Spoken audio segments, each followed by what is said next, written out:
seconds ago lied. you said I didn't say I put it all on the Palestinians. I'm going to read the don't, quote again. Mehdi, I don't put it all on the Palestinian Yes, it is on the people. Palestinians. Israel has always wanted peace. Yes. That is putting it all on the Palestinians. No, hold on. No, it's I'll not. read it a third time. No, That's all it would Mehdi, take. don't You read can't it a pull third my time. questions Let out of my me hand. answer. Do you support an Israel for all its citizens? Because I do. We can call it Israel, call it whatever you want, but just give it a state for all its citizens. It is a state of all its citizens. No, it's not. It's very simple. In fact, they Israel is a state of all its literally citizens. blocked a bill. The Supreme And the Court only blocked reason the it bill. survives You're is gaslighting, because Aina. Everything you said could be said about Hamas and the Palestinians. The Palestinians would say Hamas is a result of Israelis not giving us our freedom. Hamas is a result of Israelis besieging and boycotting Gaza for decades on end. Hamas is a result of Israeli leadership coming and killing our leaders and imprisoning our leaders. So the same arguments you use to defend genocidal fascists in the Israeli government could be used to defend Hamas. This is one of the best, if not the best, journalists arguing for Palestinian rights, a pure nightmare for Zionists, and a debate genius, dismantling every Zionist argument and lie thrown at him. If you're here, you already know. So, without further ado, ladies and gentlemen, Mehdi Hasan. There's no peace in that region. Why? Is it completely Because of one-sided? Benjamin Netanyahu. That's why. No, those are his words, not that's mine. why. Those are his words, not mine. No, I'm asking. It's funny because you said recently. I'm not. No, I'm I'm glad you not brought this asking. up. I'm not asking I'm glad for you brought this BB's up because word. you said there would be peace This in the is Middle fun, by East the way. tomorrow. BB. You said there would be peace in the Middle East tomorrow if the Palestinians wanted peace and agreed Israel has a right to exist. That's all it would take. And that's all. It's on the Palestinians, you said. Israel has always wanted peace. Ehud Olmert came on my show. He doesn't agree with you. Ehud Barak doesn't agree. There are Israeli politicians who say, actually, no, Israeli governments have blocked peace. Let me ask you something. Netanyahu said recently, no, Joe, you don't get to ask me a question. No, let me answer. No, then I'm going to answer it 4 times. Let me answer. Answer my question. I'm not going to accept Benjamin your answer. Netanyahu says, I'm the guy who blocked peace, blocked a Palestinian state for decades. He's bragging about blocking peace. And you're pretending that Israel isn't the block. Hold on. I'm asking you. I can read you the quote. I'm asking you. I want to make sure I heard you correct. Go on. There is not peace in that region. Are you telling me that's all on Israel? It's not all on Israel, but it's mostly on Israel, It's of course. mostly on Israel. Going back 70, 80 years. Oh, of course. If you want to get into 1948, we could do that. There'll be another show. We don't have time for that today. But in terms of the last couple of decades of the quote-unquote peace process, Netanyahu said, his words, everyone knows that I am the one who for decades blocked the establishment of a Palestinian state. He's saying it out loud, and then you go on Twitter and say it's all the Palestinians' fault. That's absurd. It is, because the Hamas, the PLO, majorities of the Palestinian people for years and decades do not believe Israel has a right to exist. That's not do you true. acknowledge that? No, that is true, Mehdi. Arafat, in 1993, true. the PLO recognizes the state of Israel's right to exist in peace and security. That was part 1993. It's part of Hamas. And who ended that peace process? Netanyahu. It's part of, who ended that peace process? Rabin's widow blames Netanyahu. She says my husband's dead. Rabin's widow does. Yeah. And Arafat walked away from it as well. That you are more pro-Netanyahu than Rabin, Barak, Olmert? It's weird that Joe Walsh is more pro-Netanyahu than Israeli leaders who blame Netanyahu for this. I'm pro-Israel. No. I'm pro-Israel. Because the Israelis don't agree with you. Thousands of Israelis took And I do not sit in front of you and say that this is all one-sided like you pretty much say. Joe, you're lying. Crap, Okay, I'm going to read the quote to the viewers.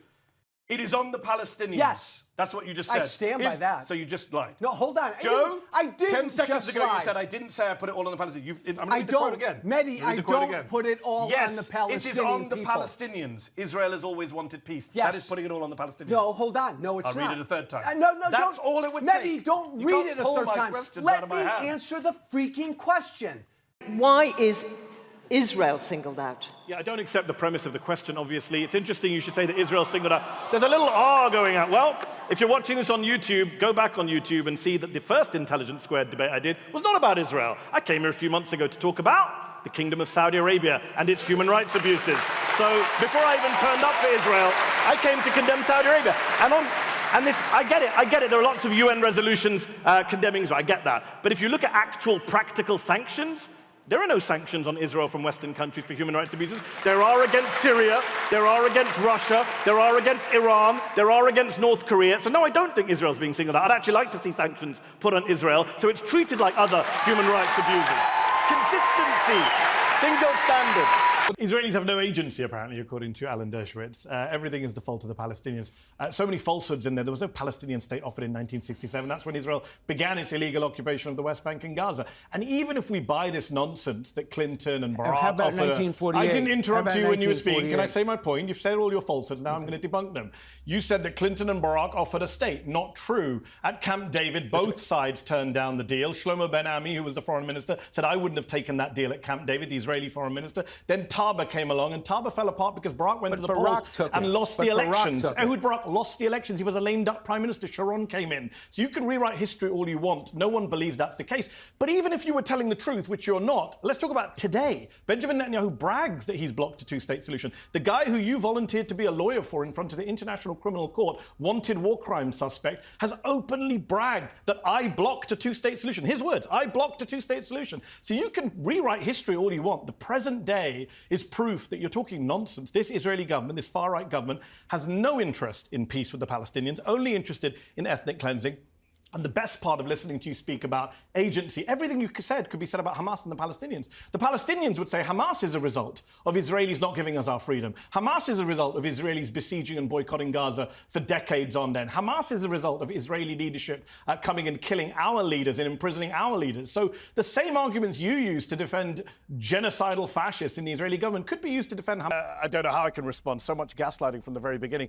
John has been on the ground in Gaza, yeah, as an embed. I love it when John and Douglas Murray and these people say, oh, we've been on the ground in Gaza. Yeah, as guests of the Israeli military that's doing the killing, starving and maiming, and you've come back and done exactly what they wanted to do. You've done their propaganda for them. Journalists have not been allowed freely into Gaza. That's why every major media organization on planet Earth has said to the Israeli government, you must allow journalists in. The Palestinian journalists who are there have been killed in record numbers. Of course, Piers, you're right. They want to hide what they're doing. That's why they're killing the journalists there and blocking the journalists from coming in. This idea that he's been on the ground. Yeah, I did interview a doctor, a British plastic surgeon, Dr. Tom Patoka. And by the way, he wasn't in the European hospital because the hospital got bombed by Israel. So he was in another hospital, and he talked to me about how he has to treat patients who have maggots in their wounds. He has to treat patients without limbs. He has to treat children. I've interviewed multiple doctors on the ground in Gaza, actually in Gaza, not hanging around with Israeli military. And they've all said the same thing. American doctors, British doctors, Canadian doctors. They've all talked about how many kids they saw with sniper bullets to the head and chest. Israel does intentionally kill civilians. That's why Benjamin Netanyahu and Yoav Gallant were indicted at the International Criminal Court for precisely those charges, for killing, willful killing of Palestinians, for murder and persecution. That's why they've been indicted. That's why every human rights group in the world says war crimes are being committed. They've killed people holding white flags. We've seen it with our own eyes. They've bombed buildings without warning with families inside, like the Al-Dos family that I often cite in October 2023. They've dropped 2,000-pound bombs on refugee camps full of hundreds of people. They have killed 7 aid workers in a clearly marked World Central Kitchen aid convoy. They've bombed World Food Programme convoys, leading to Cindy McCain, the wife of the most pro-Israeli senator of my lifetime, to come out and condemn Israel for attacking aid workers. John wants you to ignore Cindy McCain and British and American doctors and human rights groups and your own lying eyes watching people with white flags being gunned down. He wants you to believe him and his Israeli military minders. As it relates to holding the state of Israel to account. I have just one sentence to say about that, is that the entire world wants a ceasefire, and the United States and Israel and, I don't know, the Micronesia and whatever else don't, right? The entire world takes a very different view, unfortunately, to the people in this room and to Douglas and Natasha. The International Criminal Court, the International Court of Justice, the UNHCR, UNICEF, Doctors Without Borders, Amnesty International, Human Rights Watch, Oxfam, Christian Aid. Yep, you're booing. What does it come to when you're booing Oxfam? What does that tell you about yourselves? You're sitting here booing Oxfam to defend Benjamin Netanyahu. Let me just deal with something you just said. You talked about debunking propaganda. First of all, you can't even get Israeli propaganda straight. The Israeli government's own security agency, Shin Bet, investigated what you just said and said, no, we found no evidence that workers from Gaza were involved in the October 7th attack. Oh, Shin Bet alive. They're booing Shin Bet, the Israeli security service. Got it. All right, let me finish my point. You had a 5-minute speech from your side. Okay. That's Shin Bet. Let me just deal with your wider point here. Douglas and Natasha and I want to make this entire debate about October 7th. I get it. It's a horror show. But that's not the debate. The debate was about Zionism, and it tells you a lot that they can't find any arguments to say, as Gideon says, why we can't be allowed to criticize a political ideology that is 150 years old, that many Jewish people have criticized from the beginning and continue to do so. They can't tell you why that is. So they focus on October the 7th, which is fine, but if you're going to focus on October 7th, then also focus on what happened since October the 7th, the erasure of Palestinians in this debate, the booing when Gideon mentions what happened to Palestinians. Shameful. I'm sorry to say, it's absolutely shameful and telling about what's going on. And I would say this, if we're going to talk about October 7th and what happened since, everyone's a liar, the Hamas health ministry is a liar, everyone's a liar. Okay, friend of mine, American doctor, goes to Gaza. Many doctors have gone to Gaza. You've seen them on the news, they're all liars, all Hamas apparently. Friend of mine went to Gaza. He's been to Sudan. He doesn't just use it for whataboutism like Douglas. He's been to Sudan. He's been to Afghanistan. He's worked there. He came back from Gaza and said, I've never seen atrocities like I've seen here. What's happened to children? He's an anti-Semite because he saw children with burn wounds like he's never seen. He saw children with gunshot wounds to the head. But that's Hamas's fault. Everything is Hamas's fault. So let's talk about war crimes. It is amazing that every human rights group in the world, including Israeli human rights groups like B'Tselem, Gisha, Yeshdin, are all documenting this stuff, but you guys think it's all imaginary. So again, it tells you about what Zionism is. This is not about some abstract ideology. Why are you so uncensored on Russia but not on Israel? What are you afraid of? I actually thought when you first jumped me with that, it was a good point. I hadn't realised I'd used the word genocide in relation to what was going on in Russia. And I did go away and think about that quite carefully. Because you've got to be careful about the word genocide. The word genocide is where you deliberately exterminate a group of people based on ethnicity. And the reality about, let's take Gaza first of all. If Israel actually wanted to get rid of everyone in Gaza, they have the military power to do that. They have nuclear weapons. They could just nuke Gaza, as some of them, I suspect, would quite like to do. They've got some massively right-wing headbangers in that government, Ben-Gvir, Smodrich and others, who I suspect wouldn't hesitate to wage a form of genocide. So I accept that completely. But the reality is that there are 2 million people in Gaza, of which, depending which estimate you want to believe, but the official records from the Hamas-run health authority, there are about 45,000 people have died, of which it is estimated that around 15 to 20,000 are Hamas, and the rest are civilians. Well, they're estimated by Israel, but okay. Okay, but there are different figures put out. But let's assume it's in that ballpark. Okay. No. Well, okay, but you could say that. Here's my point. It's not 2 million people, which Israel. But that's not the definition of genocide. Well, isn't it? No. The Genocide Convention doesn't say you have to kill everyone. By the way, you said this to Bassem Youssef, our good friend, last week on the show. You said, well, I want to read you exactly what you said. Israel hasn't nuked Gaza, quote, they could have done. They haven't done that. If you're really genocidal, why wouldn't you do that? Yeah. But Russia has the ability to nuke Ukraine too. Russia has the biggest stockpile of nuclear warheads in the world. So why hasn't Russia? So Russia's not doing a genocide? No, I don't think they are, and I shouldn't have said that. Wow. Yeah. So in order to defend Israel, you're withdrawing your allegation against Russia? Yeah, because you made me think about it. I didn't remember that I'd used that word in relation to. But it's not just Russia. No, because you've said it about many people.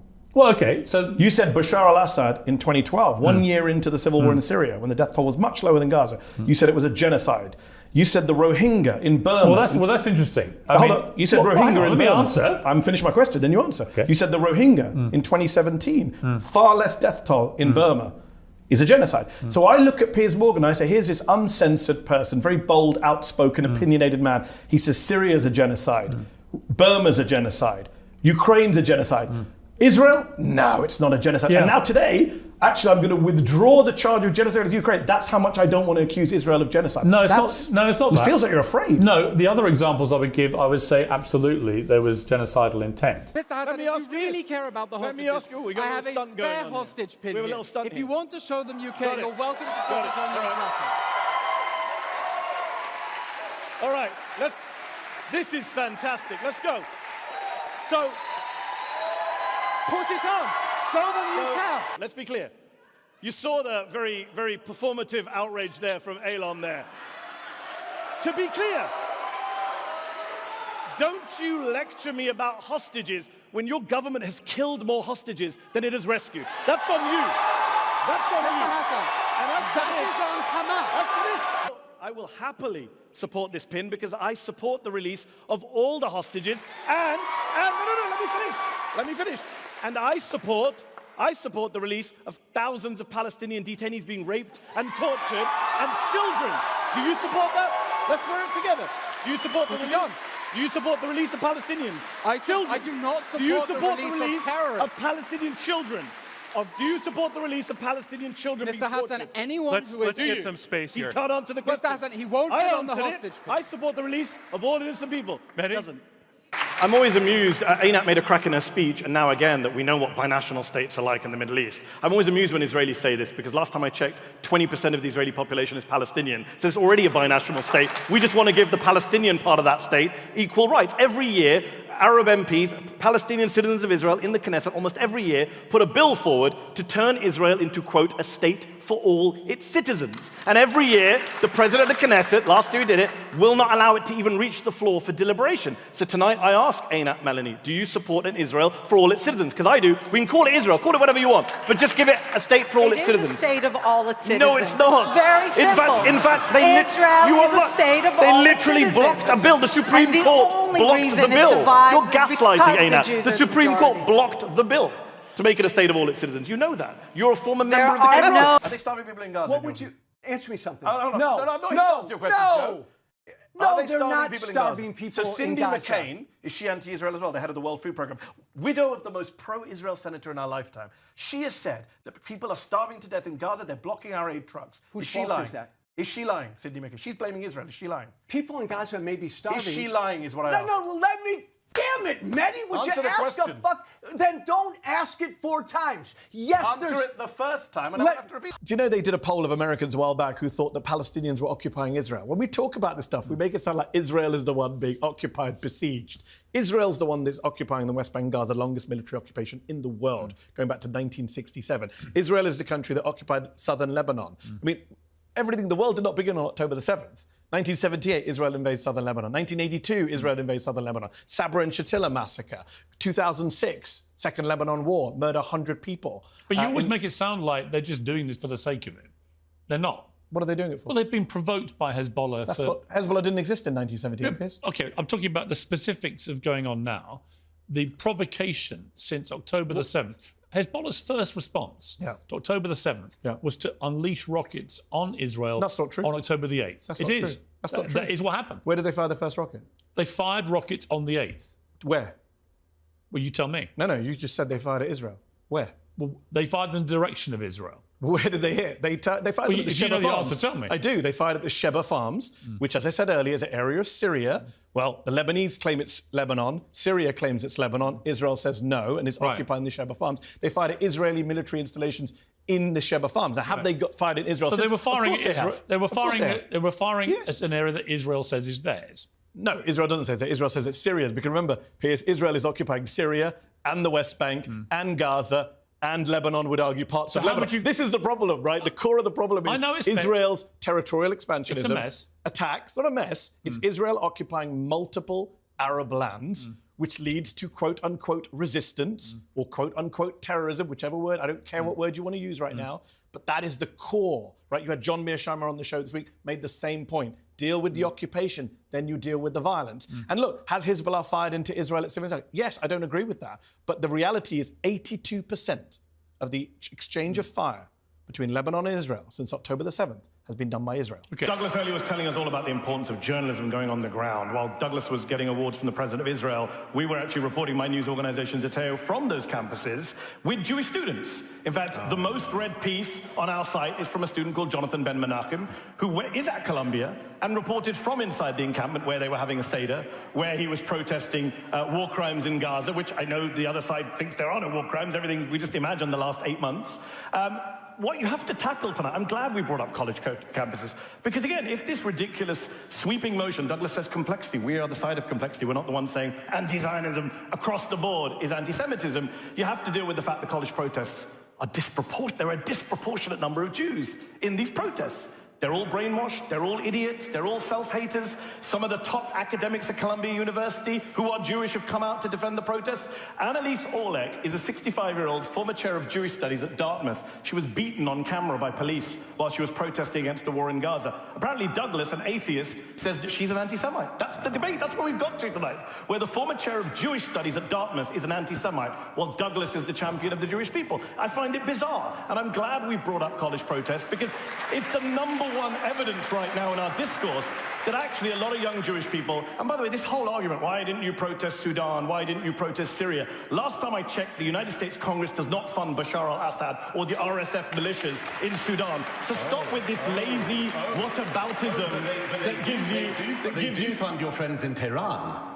The US Congress funds Tehran. You know very well Biden's package for Tehran. What? You don't know about it? US funds Iran. Okay, you got me there, Douglas. Wow. By the way, since we're doing fact checks, since Biden decided to bring Iran back into JCPOA, they are no longer under the sanctions that they were and have been brought back into the fold. Ergo, they end up with international funding. America is funding Iran like it funds Israel. This is absurd. By the way, just on fact checks, Natasha gave us a lecture about she's the lawyer on stage. That's true, you are the lawyer on stage. But literally, the chief prosecutor at the International Criminal Court has asked for arrest warrants. And you're booing again. I know you don't like it, but by the way, the advisor to the ICC chief prosecutor is a man named Theodore Meron, 94 years old, Holocaust survivor, former advisor to the Israeli foreign minister. He advised the ICC to ask for arrest warrants. But according to Douglas and Natasha tonight, and many of you, he's an anti-Semite too. Theodore Meron's an anti-Semite. Let's just keep the list going tonight till we vote tonight as to how many Jews we're going to call an anti-Semite tonight. You had the world's support on October 7th, but you lost it by doing a genocide and now by starving children in Gaza. There's a famine. That's what the world is saying. We can't tolerate the famine. We lost it to a great extent because of Hamas propaganda. But as long as we have the United States... It's not Hamas propaganda to say there is a famine in Gaza, Danny. That is the ruling of the IPC. There is no famine in Gaza. So why did the IPC say there is a famine? Why does the IPC, which defines what is and isn't a famine, and has done so for 20 years, why is it saying there's a famine in Gaza City? The IPC changed the criteria. That's a lie. The IPC was not even there. That's a lie. What criteria did they change? It based itself what criteria did they change, Danny? That's a lie. No, the data, what criteria did they change? What criteria did they change? Hamas data. Hold on. Danny, you just made a false claim. What criteria did they change? I keep hearing this talking point. It's false. There was no change in criteria. What criteria did they change? They changed many criteria, but they didn't change any. Hold on, Daddy. What criteria did the IPC change? Because they used the same criteria, the MUAC criteria, that they used to declare a famine in Sudan last year. They used the same criteria in Gaza. You made a false claim. Let me say this, not just the IPC. Over 100 humanitarian aid groups from around the world just signed a joint statement saying Israel is blocking them from bringing in aid. You want us to believe you, the Israeli military, Netanyahu, Smotrich, but not ANERA, Christian Aid, the Danish Refugee Council, the Norwegian Refugee Council, Polish Humanitarian Aid, Pax Christi, Sabeel Kairos, Oxfam, Doctors Without Borders, Save the Children. I could go on and on, Danny. Are you going to say they're all Hamas? They're all pro-Hamas, are they? Ridiculous. No, I think they are naive, and I think they are basing their assessment on Hamas No, data. they're not. They're not using Hamas data. They're saying that we are being blocked from bringing our trucks in. Danny, they're not talking about famine. There was famine. Danny, listen to me. They're not talking about famine. They're not talking about famine. They're saying, can I finish a sentence? In Sudan, in Danny, Somalia, they are Africa, not talking about famine the same thing here. or Hamas propaganda or Hamas data. They're saying their guys on the ground are being blocked from bringing in baby formula by Israelis at border crossings. That is their experience. They're wrong. ANERA's wrong. Christian Aid's wrong. The Danish Refugee Council is wrong. The Norwegian Refugee Council is wrong. Polish Humanitarian Action is wrong. Doctors Without Borders is wrong. Save the Children is wrong. Oxfam is wrong. 100 aid groups are all wrong, Danny. Do you realize how silly you sound? Let's read 972. Israeli publication interviewed 7 Israeli soldiers and officers, peers who returned from Gaza. Just last week, in several cases, the soldier said, Israeli troops deliberately targeted children. There was a boy who entered the zone. He didn't do anything. Other soldiers claimed to have seen him standing, talking to people. That's it. And they dropped a grenade from a drone. In another incident, soldiers tried to kill a child riding a bicycle. And they get prosecuted so for they it. have not been prosecuted, Alan. Don't lie on television where people can fact you. None of them have been prosecuted. Yes, they have been. Which soldier? I know they have been. Which soldier was prosecuted for dropping a grenade on a child? There are dozens of them. You're lying on national TV. Piers Morgan can come back on the next episode and tell everyone that you're not telling the truth. Dozens of them have been prosecuted. Not a single Israeli soldier has been prosecuted for deliberately killing a Palestinian child. That is a lie. A demonstrable lie. Everyone watching right now. Hang on. Just to be clear, Alan, what Mehdi is saying is that no Israeli soldier has been prosecuted for deliberately killing a Palestinian child since this war began. Is your information different to that?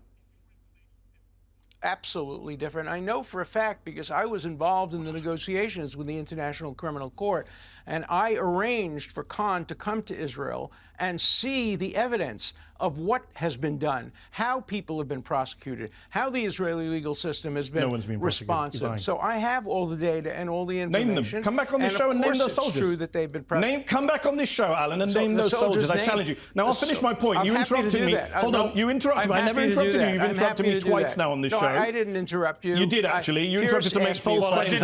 I did ask Alan a question. Well, let me finish my point. Actually, my second point, Piers, was to you. I dealt with the Gershon basket and the deliberate killing of kids. They just killed 6 kids queuing up for water. I was about to talk about yesterday. that. They killed 9 kids queuing up for nutritional supplements last week. Stop interrupting, Alan. Everyone can see you do it. And it's under investigation. Stop interrupting, Alan. Otherwise, I'll do it to you and you really won't like it. Piers, let me make my point to you that I'm trying to make. You mentioned the New York Times. I'm glad you've mentioned the New York Times several times. The New York Times piece, the long piece, has a lot in there. 2 important points for you, Piers. I've been coming on this show for over a year talking to you about Gaza. Last April and July, the New York Times reports that Netanyahu's own generals told him, there's no military strategy left. There's nothing more we can do. Stop this war. Netanyahu overrode them. So when I was on this show and you were telling me, of course, they're just defending themselves. What else should they be doing? At that time, when I was on this show, Piers, generals were telling Netanyahu there's no war left to be had. They also make it very clear in this piece that the government would have fallen apart had Netanyahu not prolonged the war because he wanted to avoid prosecution. And I'm sorry that we needed the New York Times to say that, because I was saying that on this show to you, Piers. Many people were saying that this war is about Netanyahu trying to avoid prison. This is about Netanyahu trying to avoid prison. I know Alan is an expert on criminals. He's defended some of the worst criminals in the world. Ladies and gentlemen, were the actions of Israel in Gaza justified? Look, the argument is pretty simple tonight and pretty hypocritical from Elon. What we've heard tonight is that nothing justifies October the 7th, but October the 7th justifies everything. Well, I'm here tonight to tell you, no, October the 7th does not justify everything. It does not justify the suffering in Gaza. It does not justify the killing of kids in Gaza. It does not justify the starvation in Gaza. It does not justify the rape and torture of Palestinian detainees, which Elon refused to condemn tonight. It does not justify any of that. It doesn't justify the tearing up of the Geneva Conventions, the defiance of international law and the ICC and our own Leahy law. Yes, October the 7th was a war crime, but the response to a war crime is not to commit your own series of war crimes on an epic scale. 33 times as many people killed since October the 7th as were killed on October the 7th. And I'll say this to you. Look, very, very clearly, if you support this motion tonight, you are opening the gates of hell. Not just in Gaza, but globally, because every dictator and tyrant around the world will say, Israel's actions were justified? Then so are mine. Putin, Assad, Kim, they'll all say, Israel killed kids. Israel killed aid workers. Israel killed journalists. So can we. And I will be very clear. I will be very clear with you tonight. If you are here tonight, ladies and gents, if you're here tonight to defend what Israel's done, knowing full well what Israel has done, if you're defending the human suffering in Gaza, the amputation of little kids, if you're doing that in full knowledge, then you're not just here to defend the indefensible or justify the unjustifiable. I'm sorry, you're a sociopath. Did you like this video? Don't forget to subscribe to this YouTube channel and turn on notifications. For exclusive content and to support our independent, unfiltered journalism, head over to zeteo.com. Your support matters.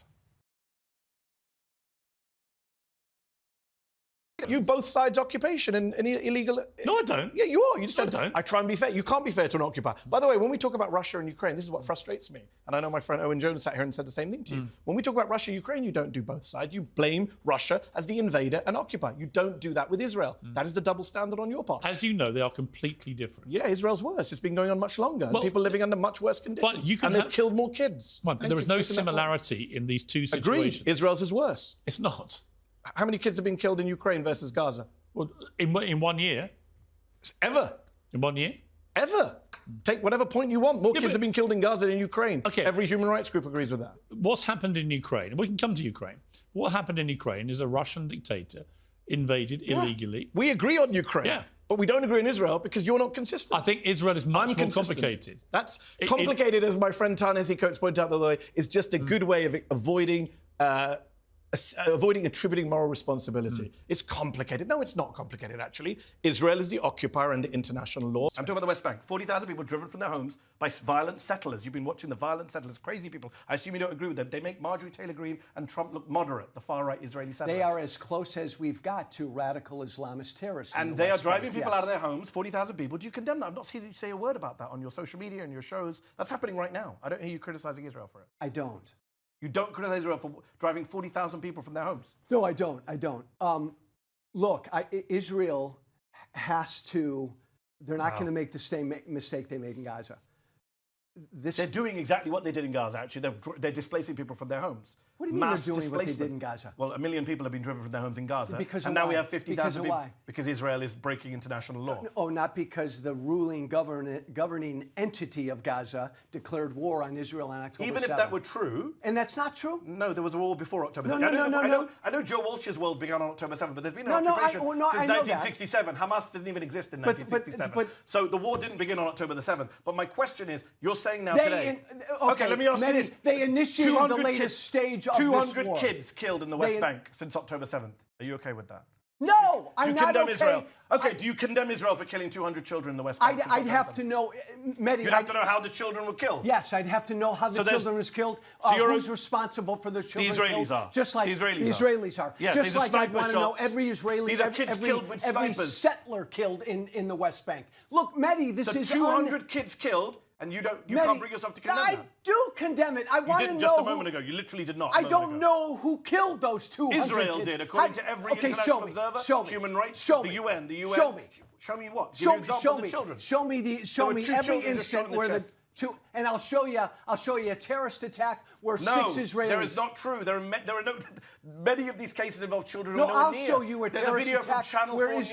Israelis You're just making stuff up now. No, I'm not. You are. I said to you, many kids are killed, and you just assume there's a terrorist attack. No. Mehdi, you make this sound like a fucking one-sided affair forever. I know the war's been going on maybe forever. That's telling. Maybe that's telling. But hold. What do you mean? Maybe that's telling? It is one-sided. Stop. One side is the occupier. The other side is occupied. The issue is not whether Jews deserve a homeland or have a historic connection to the land of Palestine. Of course they do. The issue is whether those historic and religious claims justify creating and expanding a Jewish majority state in which one ethnic group is privileged over another, while another group is permanently disenfranchised, dispossessed, and subjected to endless military occupation. That's what we're here to oppose tonight. Nothing more, nothing less. And has the proposition even stopped to ask what it means to say to that oppressed group, the Palestinian people, to say to them that you're either a Zionist, you either subscribe to the ideology of your oppressor, or you're a racist? What kind of choice is that? Your critics might say that, yes, you criticize Netanyahu now, but you laid the groundwork for what Netanyahu is doing in Gaza. You normalized it with your war in Gaza in 2008-09, Operation Cast Lead, because Netanyahu bombed the Jabalia refugee camp in October, killing 50 people. You bombed the Jabalia refugee camp in January 2009, killing 30 people. Netanyahu has wiped out entire families. You wiped out most of the Samuni family in Gaza in January 2009, including 7 women and 9 children. This Gaza conflict didn't begin on October the 7th. You were killing civilians, your military, in 2008-09, were they not? I was responsible and in charge of the Israeli operation in December and January 2008 and 2009, and I am not going to apologize for it. Israel pulled out completely from Gaza in 2005, and I was one of the major forces that brought about this Israeli disengagement from Gaza. And from day one, the Hamas was shooting rockets against Israel when Israel was completely outside of Gaza and killed many people and shoot at all of the townships across the border into the cities, into the townships. That's not quite true, Mr. Olmert. There was a 6-month ceasefire. There was a ceasefire before Cast Lead that you broke on November the 4th. I didn't finish my reply. And when it came to a point where it was unbearable for the people living there, we had to stop Hamas, and we had to to make a counter-offensive against Hamas in Gaza in order to stop the shooting of rockets. It took shooting of rockets. They were not rockets before you broke the ceasefire. Rockets had come down. Of Gaza. Sorry? Between June and November of 2008, according to Israel's own figures, there was something like a 90 to 95% reduction in rocket fire. You broke the ceasefire on November 4th when you went into Gaza. And in December of 2008... That's after you broke the ceasefire. You always say Hamas broke ceasefires. You broke the ceasefire in 2008. It started again massively with hundreds of rockets shot at Ashkelon, at Ashdod, at Beersheba, after you broke and the all ceasefire. the other townships of the state of Israel, while Israel was completely out of Gaza and didn't do You were never out of anything Gaza, against Mr. the Olmert. You Gazans. controlled the airspace, the waters, most of the land borders, and the population registry. I cannot tell you that what we are doing today is a crime, because it is in the middle of war, and it is very, very difficult to take pieces or events within a war and to say, okay, you are committing Come on, Ami Aylon. In every war, in the middle of the Syria conflict, we accuse Bashar al-Assad of war crimes. In the middle of the Ukraine conflict, we accuse Vladimir Putin of war crimes. Why does Israel get special treatment? Why can't human rights groups say, as they are saying, that Israel is committing war crimes by blowing up apartment buildings, denying aid, killing people with white flags, etc.? No, all the events that you mentioned, I totally disagree, because you have to forget something, that the war that we are fighting today is a totally different war than the international community is used to see as a war when they defined the law of war.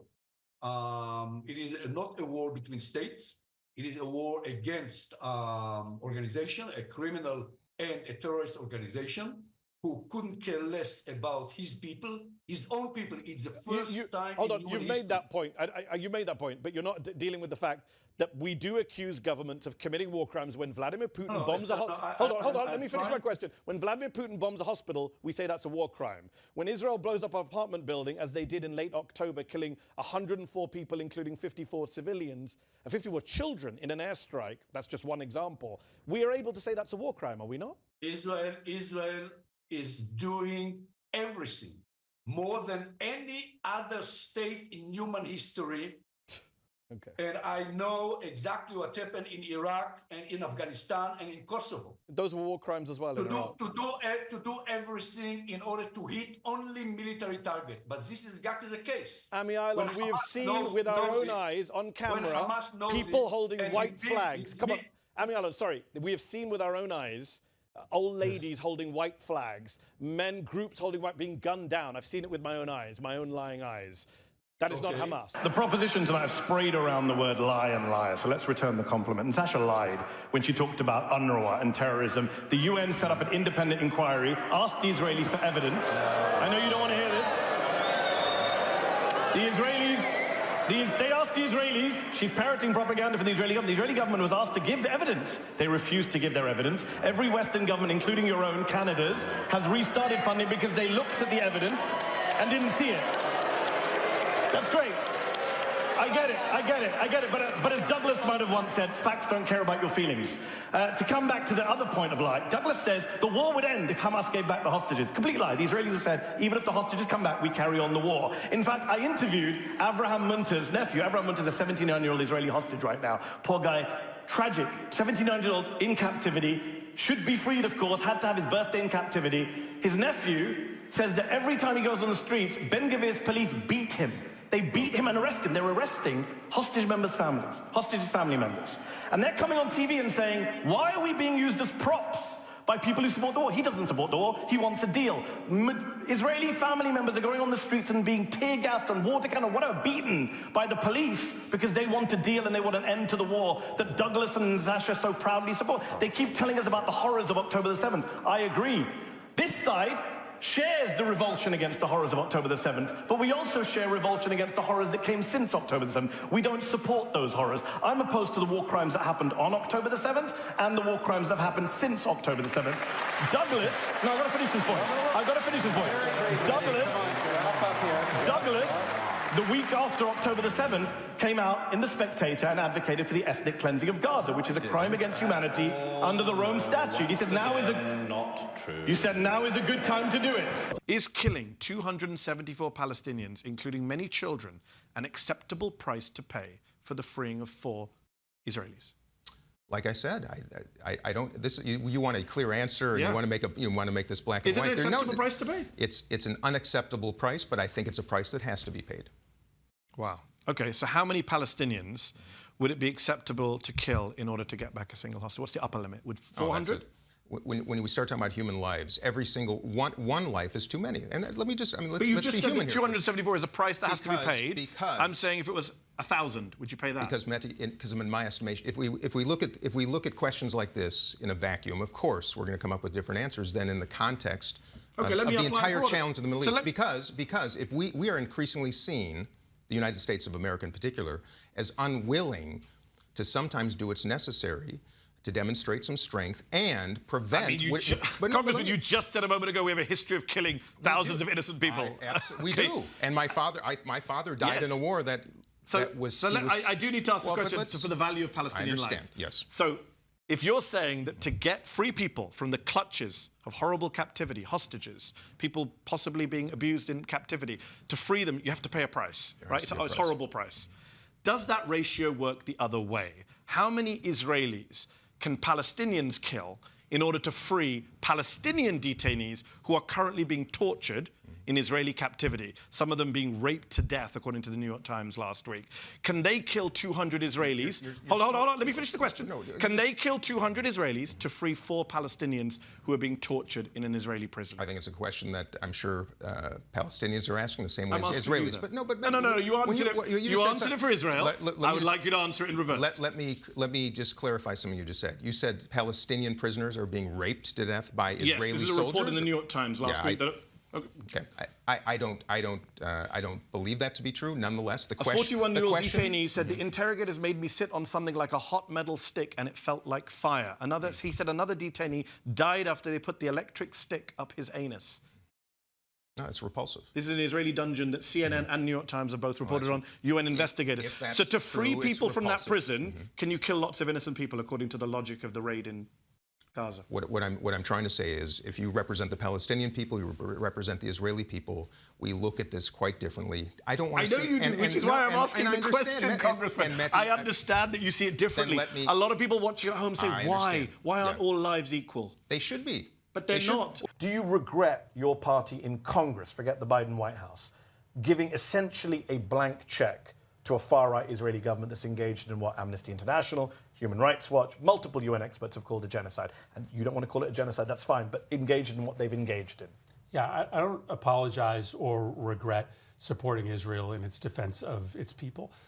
What happened on October 7th was an abomination. And if we had turned our back on Israel and its need to make sure that Hamas pays a price, that would have accrued to the detriment of U.S. national security.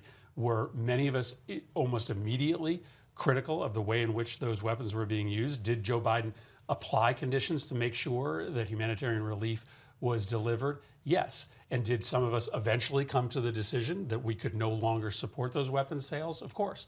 But no, I don't regret the fact that the United States stood behind Israel. Even with that death toll. And I also think that we should be clear that, well, as I have said repeatedly, Israel bears responsibility. So does Hamas.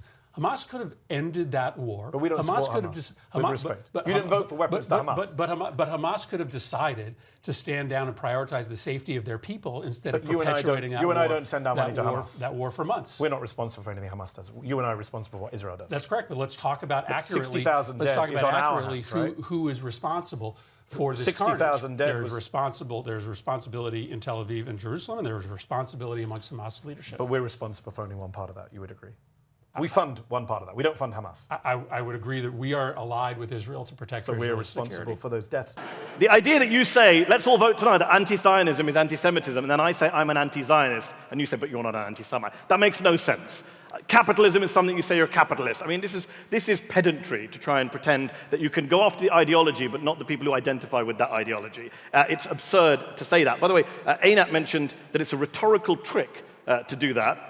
which is a nice line, but then she literally in the next sentence went on and said, unless my ears are deceiving me, anti-Zionism has become a respectable, shiny way of being an anti-Semite. So I'm an anti-Semite who's using anti-Zionism in a respectable, shiny way. Why not just come out and say it? I don't know why you're hiding it. Call me an anti-Semite. Are you calling Mehdi an anti-Semite? Am I an anti-Semite? Because I say I'm an anti-Zionist. I know you're not, Melanie. Are all the Palestinians anti-Semites? Because they're all anti-Zionists. Just say it. Be brave. Be brave. Say it. Do you regret, Piers, a year later, having used your very big platforms, YouTube, Twitter, to spread that atrocity propaganda, to repeat the Israeli line uncritically, saying, and I quote, 40 babies being killed, some of them being beheaded? Well, I never said, as people have tried to claim, that 40 babies got beheaded.